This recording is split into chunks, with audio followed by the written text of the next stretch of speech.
बिस्मिल्लाहिर्रहमानिर्रहीम। अस्सलाम वालेकुम नादरीन। 27वीं आईनी तरमीम के साथ नून लीग और पीपल्स पार्टी का बिस्तर भी गोल होता हुआ नजर आ रहा है।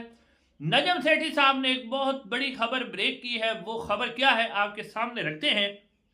उसके बाद नादरीन मुनीर फारूक साहब ने भी एक अहम तरीन गुफ्तगू की है कि किस तरह जजेस को कहा जा रहा है कि आप अगर हमारी बात मान लें तो आपके साथ कैसा सलूक हो सकता है, वरना फिर जजेस को सख्त पैगाम दिया जा रहा है। और साथ साथ अब आप देखें कि जो फैसल वाडा साहब ने बात की थी कि 27वीं आईनी तरमीम तो हो चुकी, अब उन्होंने ये बात की है कि नून लीग और पीपल्स पार्टी ये एक्टिंग कर रही हैं। तो वो जो फैसल वाडा साहब की बात थी वो सच साबित हुई कि अभी आईनी अदालत बनी ही नहीं, लेकिन पहले ही उस आईनी अदालत के लिए हमारा जो है उसकी सफाई शुरू कर दी गई है कि आईनी अदालत कहाँ लगनी है। तो इसका मतलब है कि जो फैसल वाडा साहब ने बात की थी वो बिल्कुल सच साबित हुई। नाज़रीन, सबसे पहले आप देखें कि इस वक्त की जो हमारी स्टैब्लिशमेंट है, अब उसने फैसला कर लिया है कि अगले 10 से 15 साल 20 साल बल्कि ताहयात जो है वो कंट्रोल और हुकूमत हमने चलानी है। इस हवाले से अब जो डेवलपमेंट सामने आ रही हैं उसमें से अगर आप देखें, ये जो पैगाम दिया जा रहा है एस्टैब्लिशमेंट की तरफ से, नजम सेठी साहब ने जो पैगाम दिया है, इससे साबित होता है कि आगे क्या होने जा रहा है। नाज़रीन, अब देखें नजम सेठी साहब क्या कह रहे हैं। वो कह रहे हैं कि सारी दुनिया में जमहूरियत से रोमांस खत्म हो रहा है। पूरी दुनिया के अंदर से वो कह रहे हैं जमहूरियत से जो मोहब्बत है भी खत्म हो रही है। जमहूरियत को कोई भी फॉलो नहीं कर रहा, कोई भी नहीं चाहता कि जमहूरियत हो। अब सारी दुनिया चाइना की तरफ देख रही जहां वन पार्टी सिस्टम है। अच्छा जी, हम भी इस तरफ देख रहे हैं। जमहूरियत में गरीब को कोई फायदा नहीं होता, अमीर को फायदा हो जाता है, ये कह रहे हैं जो नजम सेठी साहब। फिर वो कहते हैं सारी दुनिया की डिक्टेटरशिप चाइना की तरफ देख रही है। अब नेशनल सिक्योरिटी एस्टैब्लिशमेंट मुल्क को आईनी तौर पर इस पार्लियामेंट की मुहर के साथ चलाएगी। यानी अब एस्टैब्लिशमेंट ने यह बयानिया ठोक दिया जी कि जमहूरियत शमूरियत कुछ नहीं होता जी। पहले भी वैसे तो नाम की जमहूरियत, लेकिन उन्होंने कहा बिल्कुल खत्म है जी जमहूरियत। अब हम जो है एस्टैब्लिशमेंट चलाएगी डंडे के साथ, और सिर्फ पार्लियामेंट जो होगी वो सिर्फ रबर स्टैंप होगी, जो पहले भी रबर स्टैंप है। अच्छा, अब ये बयानिया दिया गया जी एस्टैब्लिशमेंट की तरफ से कि जी गरीब को तो फायदा ही नहीं होता। अमीर जो गरीब को कोई फिर अमीर से अमीर तर होता है, जमहूरियत का तो फायदा ही कोई नहीं है, क्योंकि खुद बनना है ना। तो पहले ही इस मामले में जनाब आला एक बयानिया बनाना शुरू कर दिया गया है।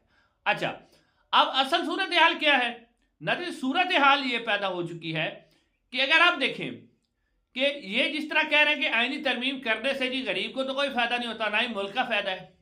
तो फिर अगर इस तरह का फायदा होता तो फिर ये जो पाकिस्तान 1947 से अब तक आया है, पाकिस्तान तो नीचे ही जा रहा है, कभी भी पाकिस्तान ऊपर नहीं उठा। तो सारे फिर तरमीम करके मुल्कों पर उठा लेते। जनरल मुशर्रफ ने भी तो तरमीम की थी, मुल्कों पर उठा था? नहीं उठा बिल्कुल। अब हमने देखा, उसके बाद आपने देखा कि जनाब इससे पहले ज़िया-उल हक ने भी बड़ी तरमीम की थी। क्या मुल्क के अंदर डॉलर आ गए थे, मुल्क के अंदर से गुर्बत खत्म हो गई थी? नहीं हुई। तो ये जितनी भी तरमीम होती है, मैं आपको बताता चलूँ कि ये बयानिया सिर्फ बनाया जाता है अवाम। हकीकत में एक शख्स अपने इक़्तिदार के लिए सारी तरमीम करता रहा है, जनरल अयूब खान से लेकर आज तक। तो ये सिर्फ एक बयानिया दिया जाता है जी गरीब को तो फायदा ही नहीं है जी, मुल्क का तो फायदा ही नहीं है इसका, बस ये तो बस अमीर इन सियासतदानों का फायदा है। अब ना इसी के साथ अगर आप मिलाएं, कामरान शाहिद साहब, आपको पता है एस्टैब्लिशमेंट के वो भी बड़े टाउट हैं। वो कह रहे हैं ये मुल्क जमहूरियत के काबिल ही नहीं, जो कुछ चल रहा है ना ठीक चल रहा है। कामरान शाहिद ये कहते हैं जी मैं भी खुश हूं, आप भी खुश हैं, बस ठीक है, जिस तरह चल रहा है जमहूरियत को दफा करें। इसका मतलब है कि यूं ही ये 27वीं तरमीम होगी। अब नजम सेठी साहब ने यह भी कहा है कि खान भी अगर किसी डील पे नहीं आता तो खान को अंदर ही रखा जाएगा। और साथ जो है जो नून लीग और पीपल्स पार्टी, उसके लिए भी वक्त मुश्किल होता जा रहा है। ये नजम सेठी साहब कह रहे हैं आने वाले दिनों में कहते हैं कि इनके लिए भी सख्तियां होंगी। अब नजर ये सूरत हाल इस वक्त पैदा हो चुकी है। अब आप देखें कि मुनीर फारूक साहब क्या कह रहे हैं। मुनीर फारूक साहब कहते हैं कि इस्लामाबाद हाई कोर्ट के एक जज को सुप्रीम कोर्ट बुलाएगा। उन्हें कहा गया कि अगर आप अच्छा रवैया रखेंगे तो आपको किसी भी स्टेज पर इस्लामाबाद हाई कोर्ट के चीफ जस्टिस बन सकते हैं। यानी फिर कहा गया, इस्लामाबाद हाई कोर्ट के जजेस को कहा गया कि भाई अगर आप सही हो सकते तो हम आपको चीफ जस्टिस बना देंगे, वरना फिर आप तबादले के लिए तैयार हो जाएं। तो ये है नाज़रीन सूरत हाल। अब आप देखें कि जो बात फैसल वाडा साहब ने कही थी कि पीपल्स पार्टी एक्टिंग कर रही, वो वाकई एक्टिंग कर रही है। अब दोबारा पीपल्स पार्टी ने जनाब इजलास बुला लिया है कि जनाब दोबारा इजलास होगा, हम उसके ऊपर गौर करेंगे, गौर करने के बाद दोबारा जो है तरमीम के हमें बड़े तहफ़्फ़ुज़ात हैं। तो वो बात फैसल वाटर साहब की ठीक है, इनको कोई तहफ़्फ़ुज़ात नहीं है, तरमीम हो चुकी है और ये सारी एक्टिंग कर रहे हैं। ये फैसल वाटर साहब ने कहा था कि एक्टिंग कर रहे हैं, यानी इतनी बेशर्मी के साथ, इतनी इनकी नून लीग और पीपल्स पार्टी की आप कह रहे हैं कि बेइज्जती हो रही है, लेकिन इनको शर्म नहीं आ रही। ये इक़्तिदार के भूखे जो है इक़्तिदार के साथ चिपटे हुए हैं। उसकी वजह अब नाज़रीन ये है, जो फैसल वाटर साहब ने बात की थी वो सही है। वो कैसे है कि अब अंसार अब्बासी साहब ने और बहुत से दूसरे जो लोग हैं उन्होंने एक खबर दी है कि जनाब आईनी अदालत के लिए क्या किया जा रहा है कि आईनी अदालत के लिए जो एक इस्लामाबाद के अंदर मौजूद है वफाकी शरई अदालत, जिसे शरिया कोर्ट कहते हैं, वो मौजूद है, उसकी एक इमारत मौजूद है। तो उस हवाले से अब खबर ये सामने आई है कि वो शरिया कोर्ट के जो लोग हैं, जो उनका अमला है, उसने दौरा किया था इस्लामाबाद हाई कोर्ट का, और सुप्रीम कोर्ट के कुछ जो इंतजामी लोग हैं उन्होंने दौरा किया था उस शरिया कोर्ट का। तो अब खबर यह सामने आई है कि वो जो शरिया कोर्ट है जो ज़िया-उल हक ने बनाई थी अपने दौर में, जिसमें कहा गया था कि शरीयत के मुताबिक इसके ऊपर फैसले होंगे और शरई अहकाम के ऊपर फैसले लिए जाएंगे, जो कि सिर्फ पैसे ले रहे हैं, उन्होंने कौन सा काम करना होता है, कोई काम भी नहीं होता।